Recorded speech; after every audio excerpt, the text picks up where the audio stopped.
এক শীতল স্রোত, সাপ। নামটা শুনলেই আমাদের শিরদাঁড়া দিয়ে একটা ঠান্ডা ভয় নেমে যায়।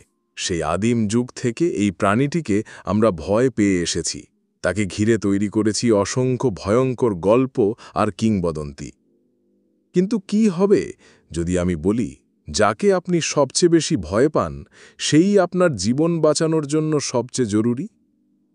প্রস্তুত হন সাপের সেই রহস্যময় জগতের মুখোমুখি হতে, যা আপনার ভয়কে শ্রদ্ধায় পরিণত করবে। আমরা সাপকে তার বিষের জন্য ভয় পাই, কিন্তু সাপের আসল পরিচয় তার বিষ নয়, তার টিকে থাকার অবিশ্বাস্য ক্ষমতা।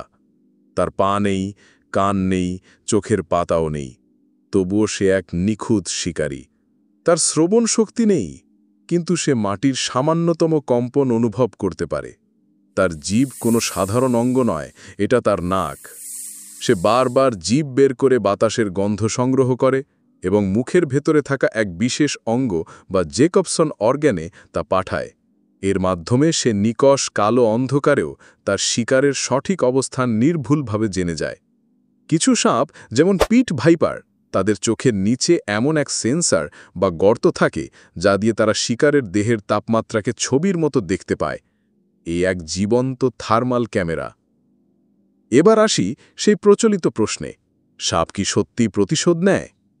সিনেমায় আমরা দেখি নাগকে মারলে নাগিন এসে তার ছবি তুলে নিয়ে পরে প্রতিশোধ নেয়। কিন্তু বাস্তবতা হল, সাপের মস্তিষ্ক এত উন্নত নয় যে সে রাগ, ক্ষোভ বা প্রতিশোধের মতো জটিল অনুভূতি বুঝতে পারবে। সে শুধু বিপদ বুঝলে আত্মরক্ষা করে, এর বেশি কিচ্ছু নয়। গল্পের নাগিন নয়, এ এক নিখুঁত শিকারী মাত্র।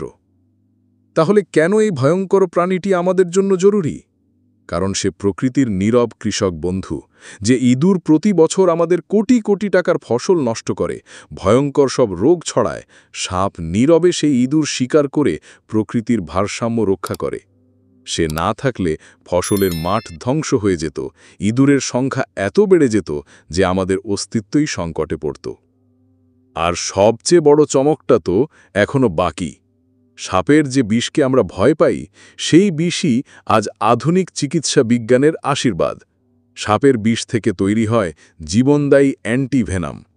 শুধু তাই নয়, এই বিষ ব্যবহার করে হৃদরোগ, উচ্চ রক্তচাপ, স্ট্রোক আর ক্যান্সারের মতো মারণ রোগের মূল্যবান ওষুধ তৈরি করা হচ্ছে।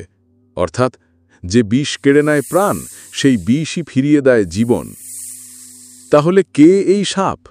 সে কি শুধুই এক শীতল রক্তের খুনি, নাকি প্রকৃতির এক অতন্দ্র প্রহরী এবং মানবজাতির এক নীরব জীবনরক্ষক? পরের বার কোনো সাপ দেখলে ভয় পাওয়ার আগে একবার ভাববেন, এই প্রাণীটি না থাকলে হয়তো আমাদের সভ্যতা এত দূর আসতেই পারত না।